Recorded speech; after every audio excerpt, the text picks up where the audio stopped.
बिस्मिल्लाहिर्रहमानिर्रहीम। अस्सलाम वालेकुम। 9th क्लास का मैथ का बच्चे आज हमारा 4th लेक्चर है। हम लोगों ने लास्ट लेक्चर में कुछ डेफिनेशंस पढ़ी थी जो एक्सरसाइज 1.2 से पहले आ रही हैं और उसी का सेकंड पार्ट है जो हमारी रिमेनिंग डेफिनेशंस हम उनको यहाँ पे कवर करेंगे। जी, तो हमारी जो पहली डेफिनेशन है वो आती है नेगेटिव ऑफ अ मैट्रिक्स। किसी मैट्रिक्स का मनफी या नेगेटिव फाइंड करना, इसी चीज़ को नेगेटिव को उसका एडिटिव इन्वर्स या जमई मकूस भी कहा जाता है। तो ये दोनों अगर इसका नाम आपको बताया जाए तो दोनों आप लोगों के ज़हन में आना चाहिए कि नेगेटिव ऑफ अ मैट्रिक्स या एडिटिव इन्वर्स दोनों सेम ही चीज़ है। आगे जाके आप देखेंगे कि आपको ये मज़ीद क्लियर हो जाएगी जब एडिटिव इन्वर्स की डेफिनेशन भी आएगी। तो डेफिनेशन पढ़ लेते हैं। Let A B a matrix then it's negative minus A is obtained by changing the signs of all the entries of A. वो कहता है अगर आपने किसी मैट्रिक्स का नेगेटिव फाइंड करना है तो आप क्या करें, उसकी तमाम एंट्रीज के साइन चेंज कर देंगे। मींस जो पॉजिटिव हैं उनको माइनस कर दें, नेगेटिव कर दें, और जो नेगेटिव है उनको पॉजिटिव कर दें, जैसा कि नीचे एग्जांपल में भी उसने बताया हुआ है। अगर आपके पास वो कहता है एक मैट्रिक्स है जिसकी वैल्यूज 1, -2, 3 और 4 आ रही हैं, तो जिसका नेगेटिव होगा वो -a होगा जो कि -1, 2, -3 और 4 के इक्वल होगा। अगर आप गौर करें, एक तो हमने उसको शो कैसे किया है, a का हमने -a लिख दिया तो ये उसका नेगेटिव हो जाएगा, -a हो जाएगा। पॉजिटिव 1 था वो -1 हो गया, 3 था -3 हो गया, -2 था +2 हो गया, और +4 था जो -4 हो गया है।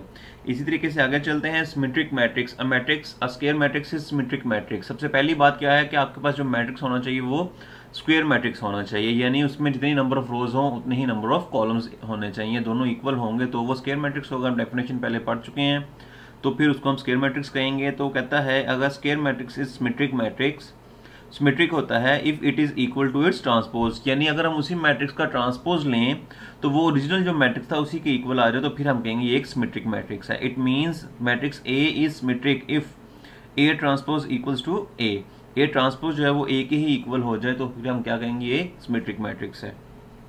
जिसकी मिसाल उसने नीचे बताई हुई है हमें। ये एक मैट्रिक्स लिखा, उसके बाद उसने जब उसका ट्रांसपोज लिया तो हम जब इसका ट्रांसपोज लेंगे तो अगर आपका जो आंसर आएगा वो सेम टू सेम वैसे ही रहेगा जो ओरिजिनल मैट्रिक्स के इक्वल था। जैसा कि ये m है, यहाँ पे हमने ट्रांसपोज लिया तो वो m के ही इक्वल आ गया। मजीद डिटेल में इसको हम क्वेश्चन में भी डिस्कस कर लेंगे। आगे चलते हैं। Skew symmetric matrix, a square matrix A is said to be skew symmetric if A transpose equals to -a। वो कहता है अगर एक ट्रांसपोज का ए मैट्रिक्स का ट्रांसपोज लिया जाए और वो उसके माइनस के इक्वल आ जाए, नेगेटिव ऑफ मैट्रिक्स के इक्वल आ जाए, तो फिर क्या होगा, हम कहेंगे कि ये एक स्क्यू सिमेट्रिक मैट्रिक्स है। जैसा कि नीचे एग्जांपल उसने दी है, एक मैट्रिक्स था A, जब उसका ट्रांसपोज लिया तो हमारे पास जो वैल्यू आई वो वही है जो कि किसी मैट्रिक्स का नेगेटिव उसी मैट्रिक्स का नेगेटिव करके आएगी। तो चूंकि दोनों वैल्यूज आपस में इक्वल होंगी तो हम कहेंगे A transpose equals to -a और मैट्रिक्स हमारा हो जाएगा स्क्यू सिमेट्रिक मैट्रिक्स। जी, नेक्स्ट डेफिनेशन है diagonal matrix. A square matrix A is called diagonal matrix if at least any one of the entries of its diagonal is not zero and non-diagonal entries are।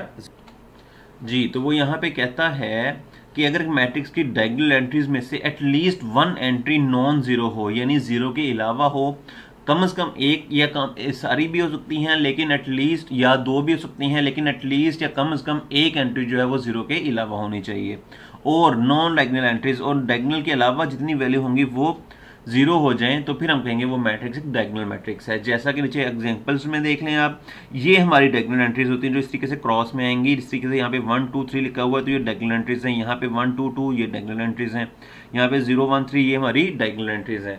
तो इनके अंदर at least one entry और एक से ज़्यादा भी हो सकती है। जैसे यहाँ पे देखें तीनों वैल्यू ही नॉन जीरो आ रही हैं, और इन तीनों के अलावा जितनी वैल्यूज हैं वो जीरो हैं, ऊपर भी और नीचे भी। तो इसको अपर डायगोनल, इसको लोअर डायगोनल कहते हैं, वो अभी कोर्स में शामिल नहीं है। वैसे मैं बता देता हूँ आपको कि ये जो एंट्रीज आ रही हैं ये तमाम की तमाम हमारी नॉन जीरो हैं और नॉन डायगोनल एंट्रीज जीरो हैं, तो फिर हम कहेंगे ये एक स्केलर डायगोनल मैट्रिक्स है। इसी तरीके से यहाँ पे भी है। यहाँ पे अगर आप देखें तो दो एंट्रीज नॉन जीरो हैं, एक एंट्री जीरो हो गई है, still non diagonal entries zero है तो भी ये डायगोनल मैट्रिक्स ही होगा। इसी तरीके से एक मिसाल और आप देख लेंगे, अगर यहाँ पे भी मैं जीरो कर दूं या यहाँ पे भी जीरो कर दूं, सिर्फ एक वैल्यू नॉन जीरो रह जाए, स्टिल हम इसे नॉन डायगोनल एंट्रीज कहेंगे, डायगोनल मैट्रिक्स कहेंगे, क्योंकि नॉन डायगोनल एंट्रीज जीरो आ रही है और डायगोनल एंट्रीज में से एक वैल्यू जो है वो भी नॉन जीरो आ रही है। हाँ, अगर इसको थोड़ा इस तरीके से चेंज करूंगा, यहाँ पे इन जगहों पे नॉन डायगोनल एंट्रीज में जीरो के अलावा कोई वैल्यू रख दूं तो फिर ये डायगोनल नहीं रहेगा। इससे आगे चलते हैं स्केलर मैट्रिक्स पे। A diagonal matrix is called a scalar matrix if all the diagonal entries are same and non-zero। वो कहता है अगर diagonal entries एक तो सेम हो जाएं, क्या कंडीशन है हमारी, नॉन जीरो वाली एंट्री हमने तो कंडीशन पहले भी पढ़ी थी, लेकिन तमाम की तमाम वैल्यूज सेम रहें और नॉन जीरो हो जाएं तो फिर हम कहेंगे ये मैट्रिक्स एक डायगोनल स्केलर मैट्रिक्स है। और इसके लिए कंडीशन क्या होगी कि वो एक डायगोनल मैट्रिक्स हो। अब जैसा कि यहाँ पे उसने बताया है हमें एग्जाम्पल में तमाम वैल्यूज के सेम वैल्यूज हैं, तो ये हमारा एक डायगोनल मैट्रिक्स होगा। इसी तरीके से यहाँ पे तमाम वैल्यूज सेम आ रही हैं, यहाँ पे भी ये देखें एक डायगोनल वैल्यू 5 ही बनती है, वो भी सेम आ रही है, तो ये मैट्रिक्स भी हमारा स्केलर मैट्रिक्स हो जाएगा जी। इसके बाद लास्ट डेफिनेशन है हमारी एक्सरसाइज 1.2 से पहले, वो है identity matrix. A diagonal matrix is called identity matrix, और इसी को यूनिट मैट्रिक्स भी कहते हैं। तो आपने इसकी हेडिंग के साथ ही नाम लिख लेना है स्लैश या और यूनिट मैट्रिक्स। आइडेंटिटी मैट्रिक्स भी यही होगा और यूनिट मैट्रिक्स भी यही होगा। A diagonal matrix is called identity or unit matrix if all the diagonal entries are 1। अब तमाम diagonal entries अगर 1 हो जाएं तो फिर हम क्या कहेंगे, वो एक यूनिट मैट्रिक्स है, आइडेंटिटी मैट्रिक्स है। तो इसको हम आमतौर पे शो करते हैं आई के साथ, इसको आई से रिप्रेजेंट किया जाता है। अब नीचे बचे ये नोट एक है इंपॉर्टेंट पॉइंट है, the scalar matrix and identity matrix are diagonal matrix. ये देखें इस तरीके से बता रहा है कि जो स्केलर और आइडेंटिटी मैट्रिक्स होते हैं वो डायगोनल मैट्रिक्स होते हैं। तो ये हमने ऑलरेडी देखा था कि ये डायगोनल है आइडेंटिटी मैट्रिक्स जो है, और जो स्केलर मैट्रिक्स था वो भी हमारा डायगोनल मैट्रिक्स होगा। इसके अलावा दूसरे पॉइंट में कहता है every diagonal matrix is not a scalar और आइडेंटिटी मैट्रिक्स। लेकिन जिस तरीके से यहाँ पे एक एग्जांपल देखें तो लाजमी नहीं है कि तमाम डायगोनल मैट्रिक्स जो हैं वो स्केलर या आइडेंटिटी मैट्रिक्स हों, उसमें वैल्यूज डिफरेंट भी आ सकती हैं, लेकिन वो डायगोनल तो रहेगा, आइडेंटिटी और स्केलर नहीं रहेगा जी। उर्दू में पढ़ लेते हैं हम इसको। मनफी कालब, पहली हमारी डेफिनेशन जो है, दिए हुए कालब का ए का मनफी कालब -a होगा जिसमें दिए हुए कालब ए का हर रुकन इसके मनफी अंदाज में बदल दिया जाए। क्या मतलब है कि हमने उसकी तमाम की वैल्यूज माइनस कर देनी है, नेगेटिव कर देनी है, जैसा कि नीचे एग्जांपल में दी हुई है। तो ये मनफी कालब कहलाएगा, या उसको उर्दू में जमी मकूस भी लिखते हैं। तो -a हमारा मैट्रिक्स था, इसको -a जब करेंगे हम, -a उसको किसी भी मैट्रिक्स के नेगेटिव को शो करता है, यानी कि अगर -b ये मैट्रिक्स का नाम अगर c हो तो -c, z हो तो -z, जो उसका नाम होगा हम उसको माइनस उसके साथ लगा कर लिखेंगे, वो उसके नेगेटिव को शो करेगा। तो जब हम यहाँ पे 1 था तो -1 कर दिया, -2 था तो +2, 3 था तो -3 और 4 था तो -4 हो जाएगा। इसके बाद सिमेट्रिक कालब, एक ऐसा मरबी कालब ए सिमेट्रिक कालब कहलाता है जिसका ट्रांसपोज ए ट्रांसपोज कालब ए के मसावी हो, यानी कालब ए सिमेट्रिक कालब होगा अगर ए ट्रांसपोज इक्वल्स टू ए। वो कहता है एक ऐसा मरबी कालब ए सिमेट्रिक कालब कहलाता है अगर उसको ट्रांसपोज लिया जाए तो वो ए के ही बराबर रहे, यानी रोज को कॉलम में चेंज किया जाए तो जो मैट्रिक्स है वो वही होगा जो कि ओरिजिनल मैट्रिक्स होगा, हमारा ओरिजिनल के इक्वल होगा। तो फिर हम कहेंगे ये एक सिमेट्रिक कालब है जी। तो इसकी एग्जांपल भी आप देख लें, इस तरह यहाँ पे एक m ट्रांसपोज, एक m हमारा मैट्रिक्स है और उसको जब हमने ट्रांसपोज लिया तो ये वैल्यू है, दोनों आपस में सेम है, इक्वल है, तो हम कहेंगे ये एक सिमेट्रिक मैट्रिक्स है।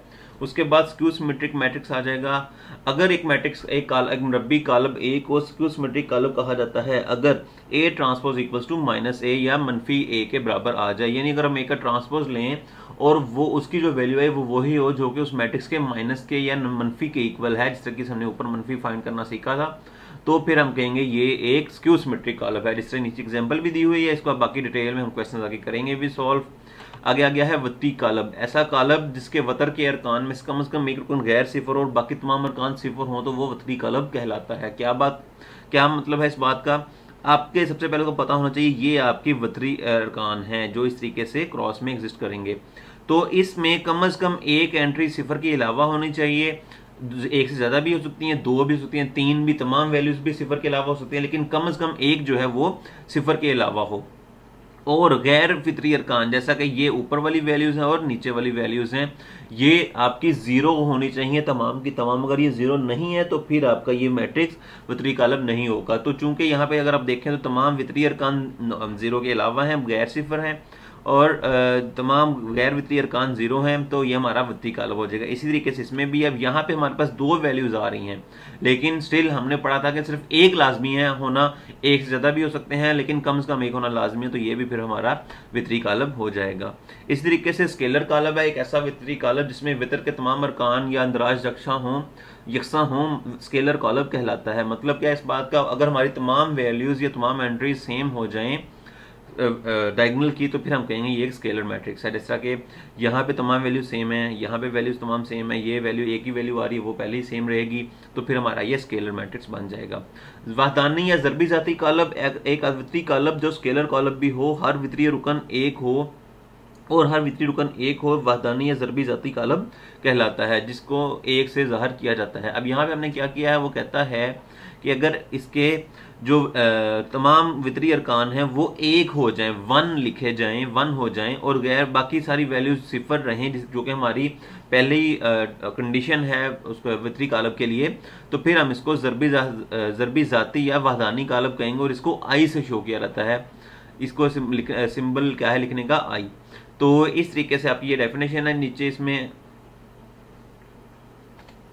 कुछ पॉइंट्स भी हैं हमारे इसके नीचे दिए हुए, उसने वो कहता है स्केलर और वहदानी कालब तमाम वित्रीय कालब होते हैं। तो अगर आप उसकी डेफिनेशन में देखें, सॉरी उसकी एग्जांपल्स में देखें, तो आपको पता चलेगा कि ये भी एक वित्रीय कालब है और ये भी एक वित्रीय कालब है। जो स्केलर कालब भी और वहदानी दोनों वित्रीय कालब होंगे।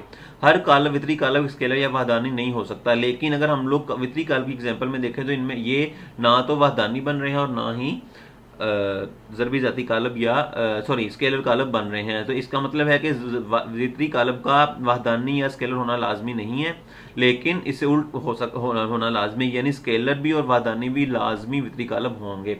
जी तो बच्चे आपने यहाँ तक आपके डेफिनेशन याद कर लेनी है। कल हम एक्सरसाइज 1.2 स्टार्ट करेंगे। Thank you.